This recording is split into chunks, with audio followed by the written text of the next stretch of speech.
bad. They're dangerous. They're dangerous for our country.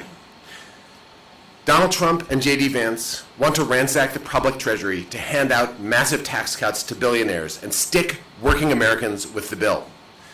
We know that they want to strip Americans of their basic freedoms, like access to reproductive health care, even threatening access to forms of contraception. We know that they not only want to leave working families behind, they want to kick them off the ladder of opportunity and pull up the ladder behind them. We know this, not just because of what they and their allies and their staff have laid out in plain ink in their Project 2025 plans, but because of what they did last time Donald Trump had power. Here in Wisconsin, we had a front row seat to an iconic Donald Trump failure.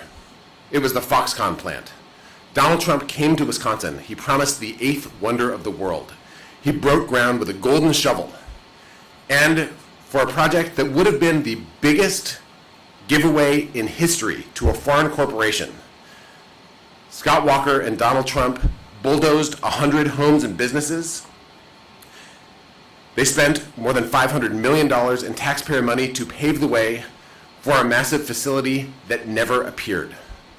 Donald Trump famously was the first president since Herbert Hoover to leave office with fewer American jobs than when he entered. 13,000 of the jobs that never took place were at that Foxconn facility. What we saw from Donald Trump was broken promises and empty rhetoric, and then leaving us in his dust. If we get 4 more years in office of Donald Trump, now with his friend, MAGA extremist in chief, J.D. Vance, we can expect much more of the same thing. And frankly, Wisconsinites cannot afford it.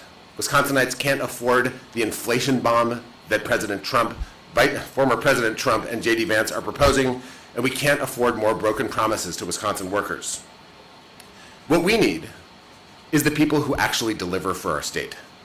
Joe Biden and Kamala Harris. President Biden was here in Wisconsin, in Racine County, this May, at the very place where Donald Trump's promise went up in smoke.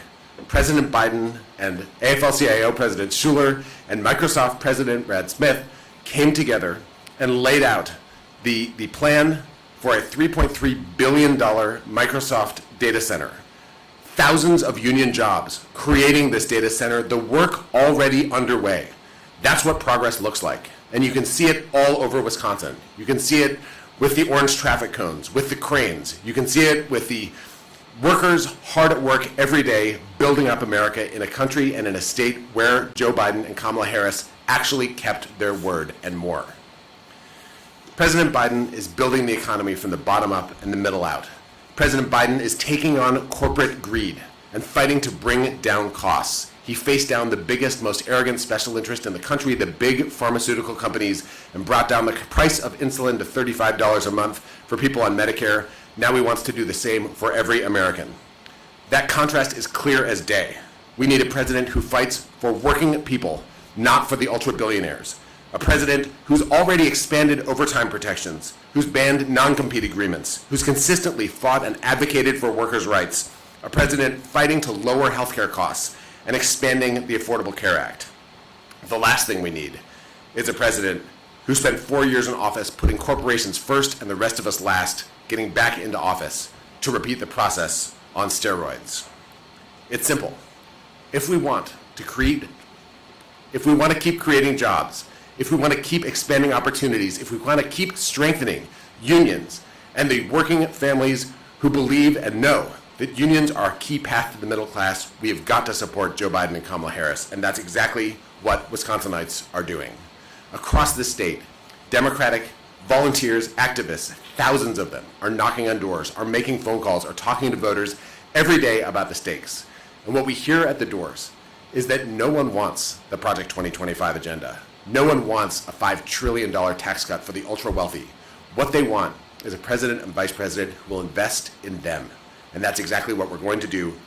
That's exactly what we're going to elect and re-elect when we go to the ballot this November. And with that, I want to introduce my friend, Senator Cory Booker. Thank you.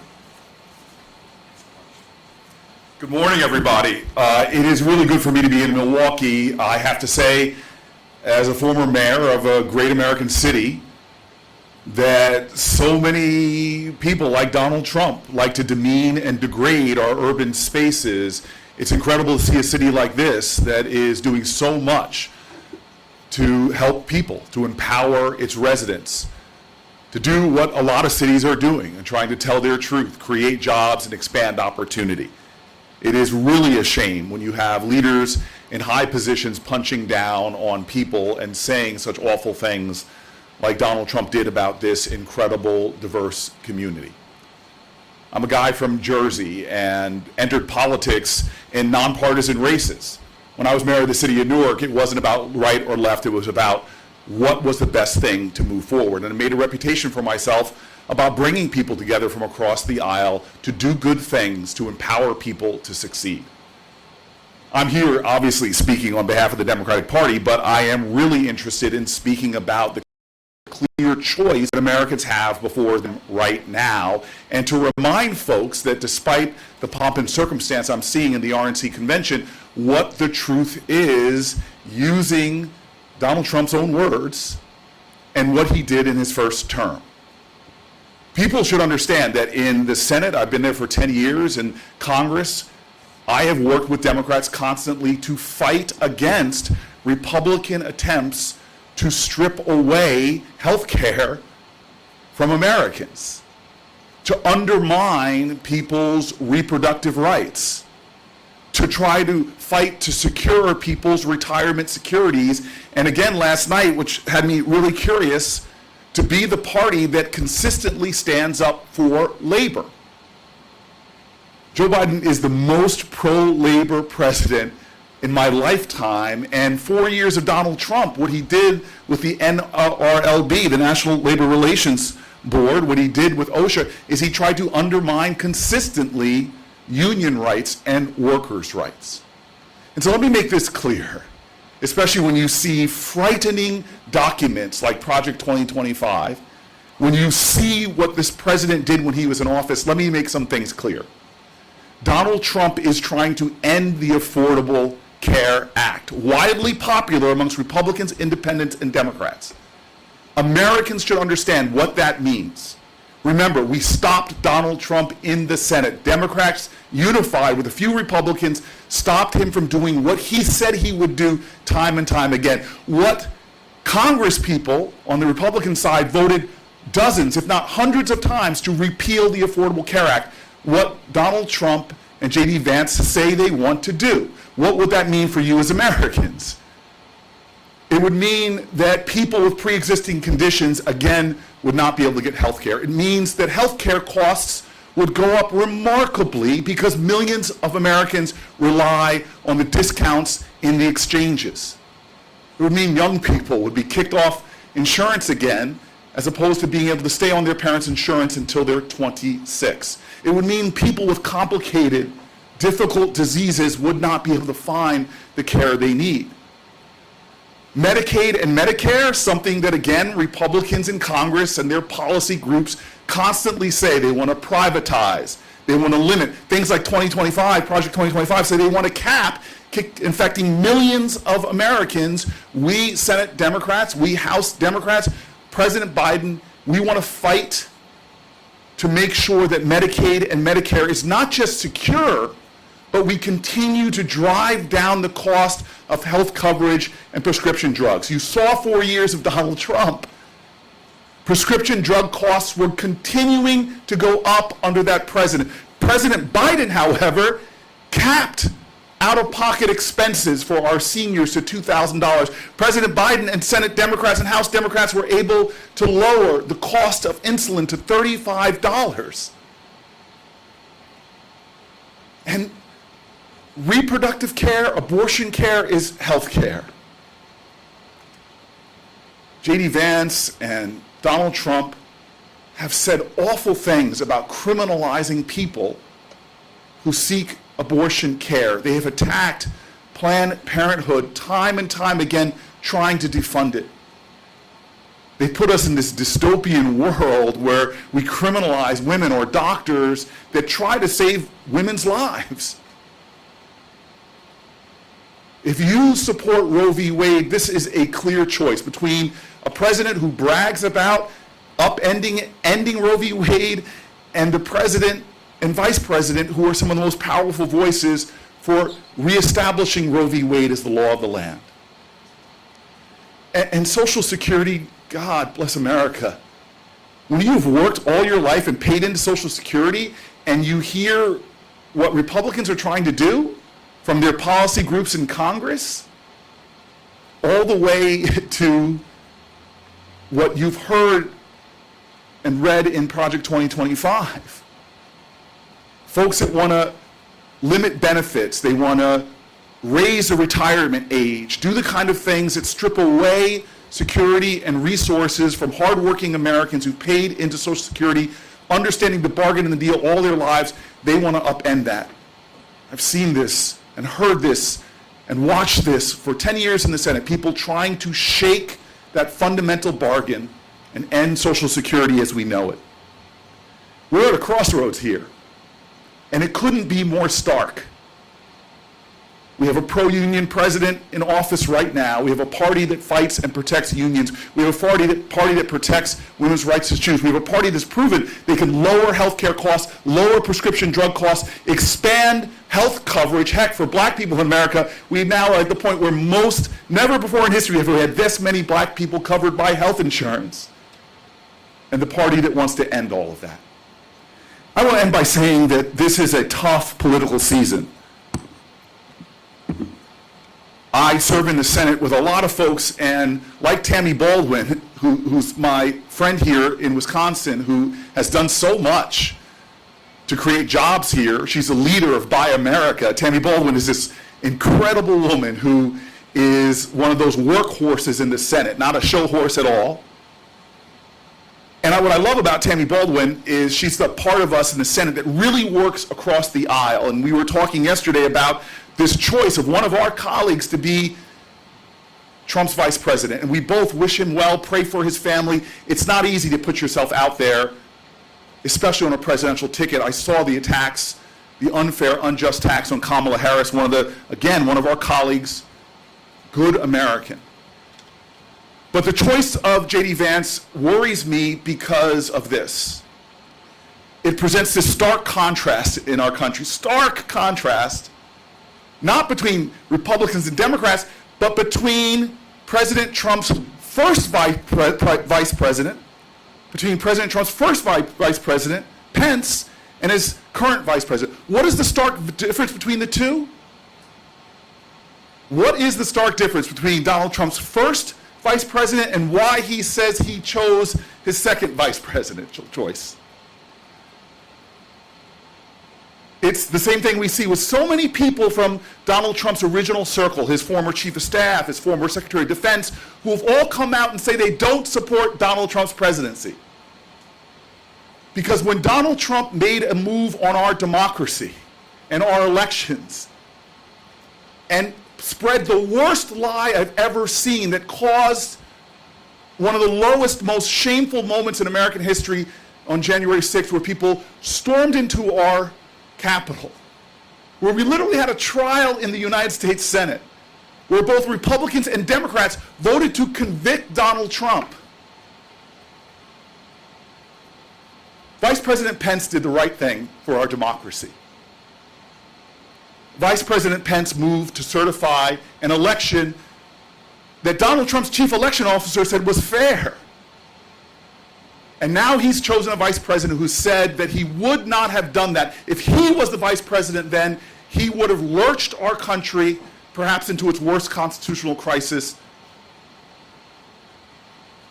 in my lifetime and generations before. This is a stark choice, folks, between having health care and not, between having reproductive rights and not, between having affordable prescription drugs and not, between having retirement security and not. But when it comes to the sacred American democracy, between our elections and preserving who we are, we now know that there is a team that believes the only way we will support the outcome of this election is if we win. And if we lose, we will use every bit of resources and power we do to subvert the ultimate will of the people, and that is unacceptable. Ladies and gentlemen, I now bring up an extraordinary person, a leader of one of our greatest unions there are. In fact, this is a woman who is the first woman to lead a union of 12 million Americans. I want to mention this because I think it's one of the most special things. It's a person that leads with love. She talks about the urgency of kindness and that we should have an America that works for everybody. In many ways, she is not just the leader in the right place at the right time in an America that President Biden and Vice President Harris are trying to make an economy that works for everybody, but she's actually in the trenches fighting for the rights of so many people, but understands that how you lead is so important. At a time that there's too much divisiveness and hate, Liz Schuler is one of those people who is a light worker and someone that I have come to respect a lot, and I bring her to the microphone now. Thank you.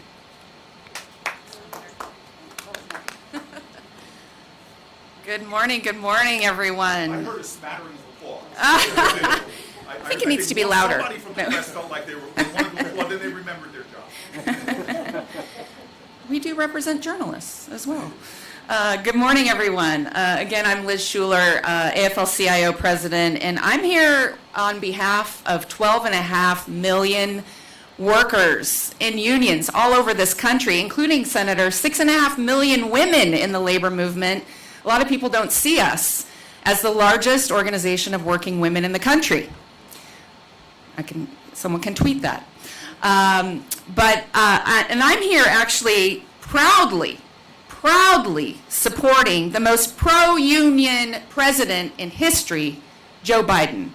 And Joe Biden and Kamala Harris, who have a track record of standing up for workers and fighting for them every single day. I'm here to talk about the facts and the best path for working Americans. And both parties in this country used to know. You know, we're talking about bipartisanship here. The senator was just referring to it. It used to be that both parties knew that when workers did well, the entire country did well. And in fact, I just uncovered some photos from our building dedication in 1956 at the AFL-CIO headquarters in Washington, D.C. We are right across from the White House. Dwight D. Eisenhower was the president. He walked across the lawn to dedicate our building. That's where we were.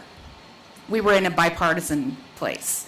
As I speak today, there are Republicans in Congress who actually have voted for pro-worker legislation. Not enough of them, but we know that this can be done, like the bipartisan infrastructure bill, right? And that is bringing opportunity for workers all over this country. But Trump and J.D. Vance's agenda, this Project 2025 agenda, does the exact opposite. It is not make America wealthy again. It is make the richest people in this country even richer. We are here in Milwaukee during the Republican National Convention. And as workers all over this country decide who they will support in November, there's going to be a lot of rhetoric. We saw the start of it last night over these next few days. But if you're a working person out there and you're considering this question of who do I vote for, I think you should ask yourself, does this Project 2025 agenda make my life better? If it were to become law, would it make my life better? Would my life be better when these Project 2025 extremists eliminate my union? Will my life be better when they take away my ability to bargain a fair contract or go on strike? You've seen workers. They're rising up all across this country because they're fed up, right? Will my life be better when Trump lets my company force me to work overtime without overtime pay? People don't think it's possible in the year 2024, but it is, according to Project 2025. And will my life be better when they gut the Affordable Care Act and rip away affordable health care? When they end Social Security and Medicare as we know it, programs that workers have earned and paid into their entire lives. Programs that Trump's new running mate, J.D. Vance, calls the biggest roadblocks to fiscal sanity. Will my life be better when Trump, J.D. Vance, and these extremists hand even more power to billionaires like Jeff Bezos and Elon Musk, who are more interested in going to space on rocket ships than they are helping working people? Because those are the things that Donald Trump and J.D. Vance are telling you to believe. It's right there. That's what the Republican Party is telling us openly that they want to do. People want facts these days. Those are the facts. And those are the stakes for working people.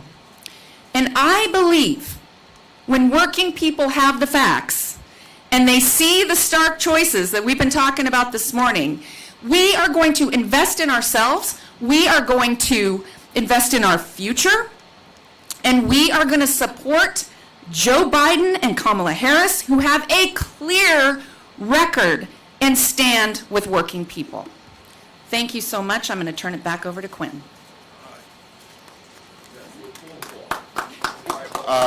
Thank you, Chair Wickler. Thank you, Liz. President Schuler. Thank you, Senator Booker. I think we're going to open it up to some questions. This is my favorite part. Amar?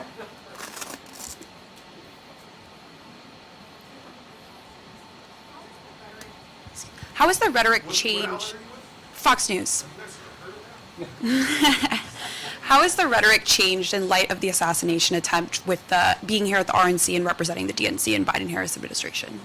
It hasn't changed. I would say that we've been focused on talking about the issues, reproductive freedom, workers' rights, Social Security, Medicare, the economy, a fairer tax code. The PRO Act president and the vice president have been very clear on their vision when it comes to the agenda that they want to put forward for Americans.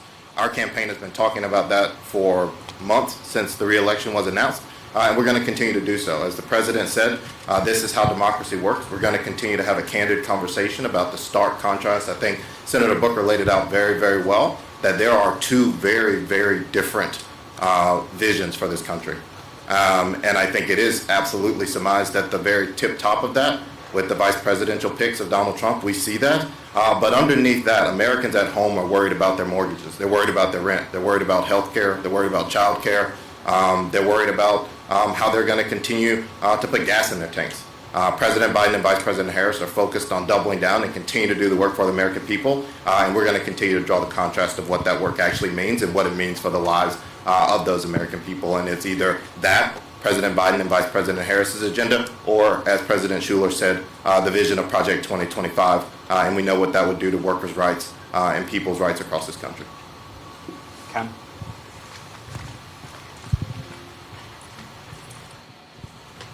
I wanted to ask you about the virtual roll call process for the party.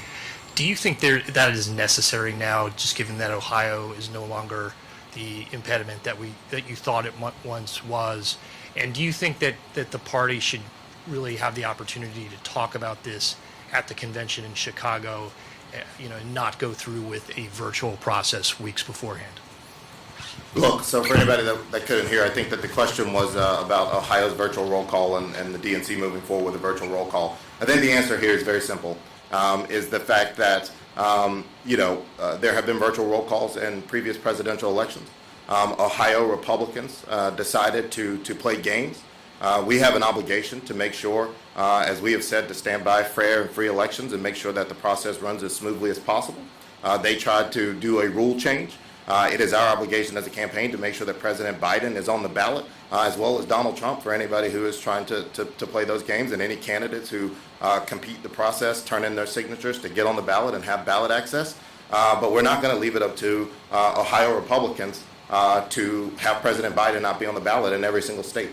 He has deserved that right. He's earned that right. And so we're going to continue with that path and not play games about who is on this ballot, to make sure that there is an election where candidates from both major parties are on the ballot, as well as any third-party candidates who have qualified and met the signature requirements to be on the ballot. Wasn't that issue essentially resolved in Ohio? And if we stop the process and then they unresolve it? But no, I didn't dodge the question. It's the fact that they solved it with a legislative fix. We moved forward. We instituted this before they had a fix, and we're going to continue on that path because we're not going to leave it up to them to change the rules again.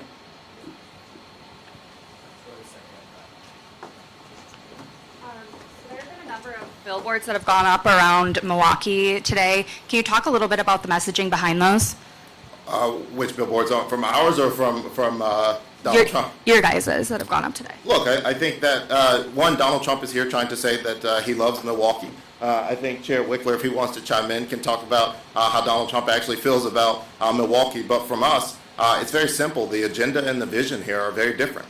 Project 2025 and what Donald Trump and MAGA Republicans want to do in this country, gutting checks and balances, giving Donald Trump more power to serve as a dictator on top of the immunity that a Supreme Court that he largely appointed has given him, the ability to stop workers from being able to go on strike, getting paid overtime for work that they do, getting rid of things like the Department of Education. That is what's at stake, and so our campaign is highlighting that to make sure, one, the voters know the contrast in that, and that, two, everyone's very, very aware of how Donald Trump feels about Milwaukee despite what his billboards are saying, and also what Project 2025 would do for average Americans around this country. So I don't know, Chair, if you want to add anything?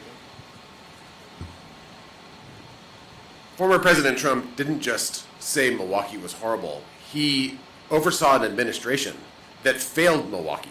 You can tell whether someone loves a place by what they do to lift it up.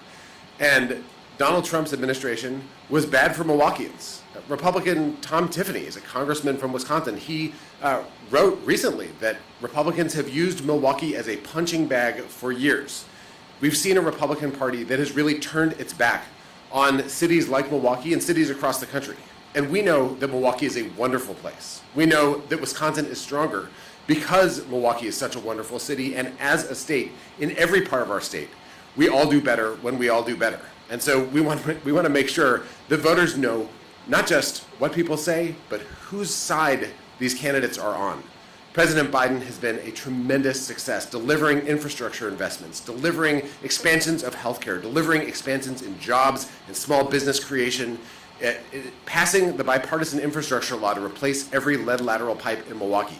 Donald Trump said he would do all kinds of things like that and then completely failed to show up when it mattered most. So we want to make sure that voters here in Milwaukee and across Wisconsin are voting based on what these people will actually do in the next 4 years. And we think that Donald Trump, in this case, would be as good as his word. Thank you. Andrew Feinberg here with The Independent. You talked a bit about Project 2025 and reproductive health care, Social Security, medical care, but there are a lot of fringe ideas out there that aren't necessarily in Project 2025 that both Donald Trump and J.D. Vance subscribe to. One is devaluing American currency. A little esoteric, but something that could really put inflation into hyperdrive. Is that something that you guys are going to be talking to? Yeah, look, I think that we're going to combat every single issue that Donald Trump and J.D. Vance put forward. They've tried to distance themselves from Project 2025, but at the end of the day, a number of his staff, cabinet officials, and people closest to him have been involved in that. It's a plan that is written for him to be his second-term agenda, and that's what we're going off of. I think over the next several days, we're going to continue to see Trump and MAGA Republicans double down on that. But it's no surprise to us that Donald Trump has ideas that are going to drive up inflation. It's what he did when he left office. As you heard President Schuler say, he's the first president to leave office with fewer jobs than when he came in. He was disastrous for the American economy. It was on the brink of collapse when President Biden and Vice President Harris took office. We continue to see job reports that inflation is coming down because of the work of the Biden-Harris administration. And so we're absolutely going to draw that contrast. I think the economy and inflation is at the heart and the core of the issues when we talk about what is facing Americans across this country. Inflation and the economy and how they're going to continue to provide goods and services into their households is paramount among that.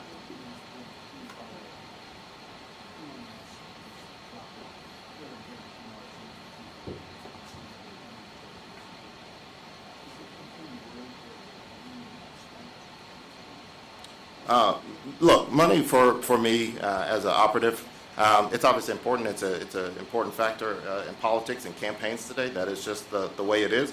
But I'm more focused on what we are doing with the money. Our campaign is using every dollar that we are raising from grassroots fundraising and major donor fundraising to invest on the ground to be able to talk to voters. We see none of that from Donald Trump. We are inching towards having 1,500 coordinated staff on the ground, 300 field offices across the battleground states. You have to use this money to campaign. We're in a very fragmented media environment. All of that money going on TV. There's obviously also a saturation point. Our campaign has been making sure that we are going to have that money invested on the ground to communicate building a volunteer base, because we've got to get the message out about the stark differences and the contrast. And so we can't control where Elon Musk or anyone else wants to put their money, but what we can focus on is what we are doing with ours and the infrastructure that our campaign has been building since day one. Laura Gersoni here for USA Today. Some people are reading J.D. Vance's nomination as a sign that the center of gravity is shifting in the GOP on economic issues. You know, he visited a UAW picket line. He has signaled he might support antitrust legislation. I mean, is the GOP pivoting at all from the record that you've spent this press conference criticizing? Look, I think that the GOP is trying to pull the wool over Americans' eyes about what they actually stand for. I do not think that J.D. Vance by any means makes the Republican Party or the MAGA extremist party under Donald Trump any more pro-union or pro-labor than it was before. We've seen the records and where they stand for when it comes to American wages. We've seen where they stand when it comes to the cost of prescription drugs and continuing to be on the side of Big Pharma. We see where they stand on overtime. We see where they stand on strikes. So absolutely not. President Biden's work speaks for itself. He's interested in the work of saving pensions. Where was Donald Trump? He has not done any of that. Donald Trump went to Michigan, and instead of going to a labor plant, he went to a non-labor plant and forced non-union workers to hold pro-labor signs.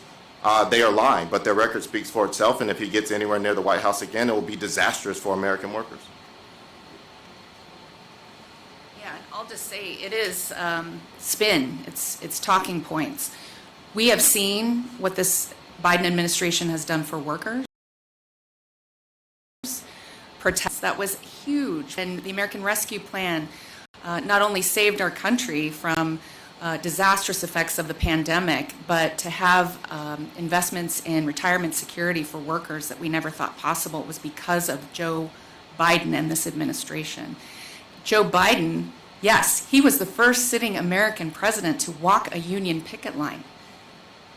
J.D. Vance showed up for the first time ever, as you said, and it was basically in preparation for his political career, right? He doesn't have a history for standing with workers, and workers will not be fooled. Joe Biden walks a picket line. Donald Trump crosses picket lines. We actually have a photograph of him crossing an IATSE picket line. The issue of J.D. Vance was personal to a lot of Wisconsinites because Wisconsin is a state where Donald Trump's threat to democracy has never faded. We came within one vote of our state Supreme Court to overturning the presidential election in 2020.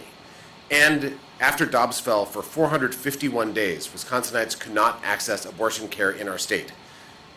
J.D. Vance represents a clear signal by Donald Trump that he is doubling down on his attacks on democracy and his commitment to ripping away reproductive freedom from Americans. J.D. Vance said he would not have certified the election. He supports an abortion ban without exceptions for rape and incest. That's who Donald Trump wants a heartbeat away from the presidency.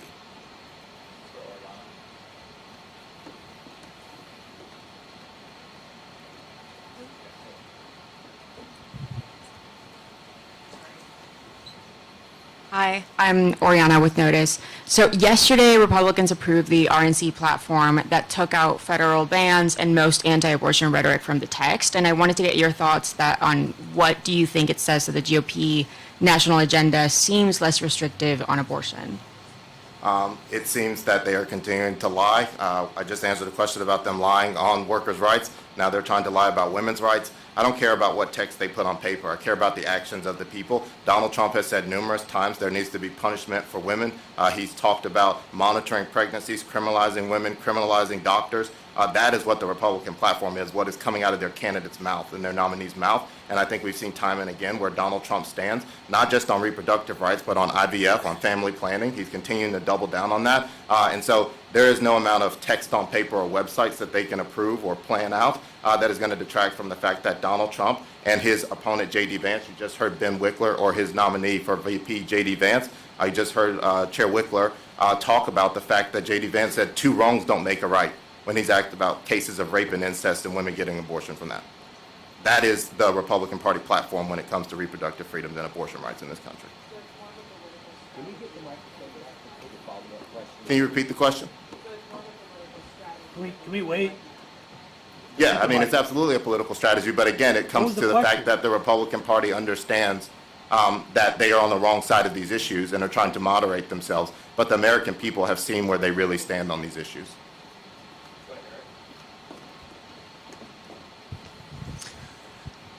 Okay, Sean O'Brien has said he's not going to endorse this year, said to be hedging his bets in case of a Trump victory. If Trump ends up winning, what do you think, Ms. Schuler, what do you think are the chances that the Teamsters and Sean O'Brien would be able to influence a Trump administration to move away from the Republican historic opposition to policies that benefit unionization and union workers? What we're focused on right now is drawing the contrast between these two candidates. The track record is clear that in Trump's first term, we've seen this movie before. We gave him a chance. In fact, when he first got elected, the labor movement said, we're going to call balls and strikes. We're going to see how this plays out. And fast forward 4 years later, the record is very, very clear. It speaks for itself. And you've heard it all today about, gutting the National Labor Relations Board. That's the board that actually adjudicates when workers rise up and take a risk and try to form a union. That board decides whether they get to do that and whether it's stacked with people who actually can see clearly and stand on the side of workers or stand on the side of corporations. Our labor laws are badly broken in this country. They're tilted toward corporations. And so now we're in a position where we have a Biden NLRB who is actually giving workers a fighting chance when they take those risks to form their union and have their voices heard. So we've seen the track record of we've seen this movie before, 4 years of Donald Trump, and now we see what it's like to actually have a president who will stand up and fight for working people. The fact that these investments alone have had labor standards attached to them, that taxpayer dollars are investing in things like infrastructure and bringing whole new industries to this country like semiconductors, that they have to actually be good, high-wage, high-road jobs, because that's what we deserve as a country. We deserve for people to actually make a decent living, to have health care security, to have retirement security. And that's what the policies of this administration have done. I just, again, and I respect the questions and I respect the journalists who are here, but it doesn't take much to see that you had 4 years of Donald Trump. And so whatever they're going to say right now, they're belying the facts of what they've done. Again, I don't, whatever they're writing in a platform on women's reproductive rights is so undermined by what Donald Trump did. He put 3 Supreme Court justices on the Supreme Court who, after generations of Roe v. Wade, ripped it down and cast us into a world where in states like mine, we're raising money literally for all of the women who can afford to come from states where you can't get an abortion, where you can't get reproductive rights, where you are literally in need of care to save your life because your child can't come to term, but you can't get the care in your state. We're raising money for women, and women in my state are terrified because they've heard what Donald Trump and other congressional Republicans have said about a national abortion ban. It doesn't take much to just simply look at the 4 years of Donald Trump and see what you got. an erosion of women's rights, an erosion of reproductive rights, an erosion of abortion rights, a destruction and attack on Planned Parenthoods. And so I don't care what they say, you have evidence. This labor confusion should not be there. We have clarity. He picked for his Secretary of Labor somebody that was avowedly anti-union. Joe Biden's Department of Labor is doing so much great work to protect workers, to fight for workers' rights. We're having the worst heat wave right now in America. It's stunning what's happening. Joe Biden is working to do everything he can to get laws and actions through OSHA to protect workers and give them things like, Madam President, like crazy things like rest breaks. What a concept. And what did Trump's OSHA do? What did Trump's NLRB do, National Labor Relations Board? I mean, I saw what they did during the pandemic with meatpacking plants where people were dying in unsafe work conditions. They actually supported measures to speed up lines and get around protections for labor. This is a clear contrast to America. We have the president and vice president, the most pro-union, pro-women's rights, pro-healthcare president in my lifetime. And that's not rhetoric, there are receipts for all of this. And you have a president whose 4 years was an attack on unions, an attack on organizing, attack on labor protections. And when it comes to actually creating jobs, this is the stunning thing. You have two different presidencies to compare. Let's look at the numbers. Who created the most jobs on their watch? Donald Trump, who is with Herbert Hoover on the least amount of created jobs, in fact, lost total jobs? Or perhaps one of the greatest job creators in the modern presidency? Let's go to manufacturing jobs. A president whose rhetoric, who ran around this country saying he was going to create manufacturing jobs, but didn't, versus the president that has created the biggest boom in manufacturing jobs in decades. Let's talk about union jobs. We have a president that bragged that he was going to do infrastructure for America. There was an infrastructure month, I think. There was an infrastructure week, I think. I think he had infrastructure days, but never produced an infrastructure bill. And then we have a president in Joe Biden who, along with congressional Democrats, was able to bring about a bipartisan infrastructure bill, which is the biggest investment in infrastructure ever, and then said, stop, wait, we're going to make sure those are union jobs. There are kids in cities like Milwaukee and Camden that are getting apprenticeships in unions right now because of Joe Biden and congressional Democrats. This isn't complicated. You don't need a PhD. You don't need to be Woodward and Bernstein and have an investigative crew to simply lay two presidencies side by side and see who has the best record on job creation, union jobs, manufacturing jobs, women's protections, safety and security at the workplace. We know what we have. And so all of our jobs is to simply tell the truth. To look at the numbers, look at the data. I'm a man of faith, in God we trust, but in politics, show me the numbers.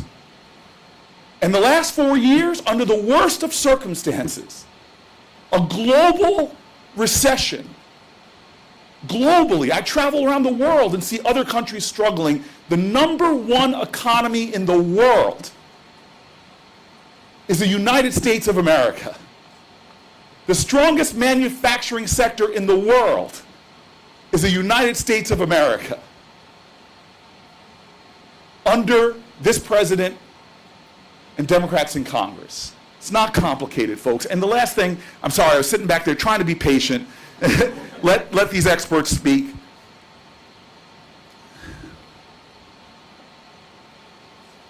I have a simple test when I support a leader or not. Simple test. You cannot lead the people if you don't love the people. Not just the people who vote for you. Do you love the people? I think the way people talk about other folks in America is more of a reflection of who you are than who the person you're talking about is. I've listened to Donald Trump. I've known him for years, way before he was a politician. And I listen to the demeaning and degrading ways he talks about people and places. The way he talks about women who don't support him. The way he talks about people in his own party. God, the disgusting things he said about my former governor, Chris Christie. The way he attacks people's weaknesses or disabilities. I've heard how he talks about people. It does not connote anybody to believe that he loves folk. And then there's Joe Biden. I ran against him in a primary. My mother to this day teases me about how I just started really loving the guy. Because I got to see him behind the scenes when nobody was watching. I believe another saying, simple truth, someone who's nice to you but not nice to the waiter is not a nice person. Look at folks when nobody is watching and how they act. America, you have a lot of choices on policy, on facts. I believe the Democratic Party has done so much to attack rising costs, to attack rising prescription drugs, to fight through a globally bad economy and produce more jobs and more opportunity and better health care and greater coverage. I believe all of those things that really matter to households, but I want America to think about something else. At a time where people are talking about tamping down political rhetoric, that is not enough. We have a problem in this country that we hate each other just because of how we vote. Fox News watchers, MSNBC watchers, they're told by these 24-hour stations to hate each other. Caricatures are being produced of Democrats and Republicans that are so far from the truth. I see it in the Senate. Nobody wants to talk about our bipartisan bills. Everybody wants to talk about our disagreement. This is a vote on policy. America, choose who's going to be best for the bottom line of your family. But God, in this time, look for leaders that lead with love. Look for people that don't just say tamp down the rhetoric, rise up the community, the beloved community that our country has to be. Support the people that know that even though you don't vote for me, you're not my enemy. In this moment in our democracy, please vote for decency and kindness and empathy and grace. Those are the best American values and the best American virtues. Listen to how candidates talk about the other side, about Democrats if they're a Republican or about Republicans if they're a Democrat. That will show you whether they're a leader that really can bring us together. And the last thing I'll say is this world is in a wretchedly difficult place. From Haiti to Sudan, we're at a point in human history with the most food insecure people. We are called in this country to be a light unto all nations. Choose who you want in the White House to be the nation that the world needs. Are they a president that talks about, excuse my language, shithole countries? Or are they a president that sees every nation with its people having dignity and potential and possibility and knows that America alone, yeah, America first, America alone, we are the strongest nation on the planet, but America with other nations in partnership for human rights and human dignity, we are invincible. This is an election about what's best for your family. I know the Democrats, Joe Biden, are going to fight for your health care, fight for good paying jobs, fight for your retirement security. But the thing we really need in this country right now is patriotism. And patriotism is love of country, and you cannot love your country unless you truly love your countrymen and women, all of them. Well, I can't think of a better way to end than that. So I want to thank you all for coming. I think we have some more of these this week, and I look forward to seeing you all at those. Thank you.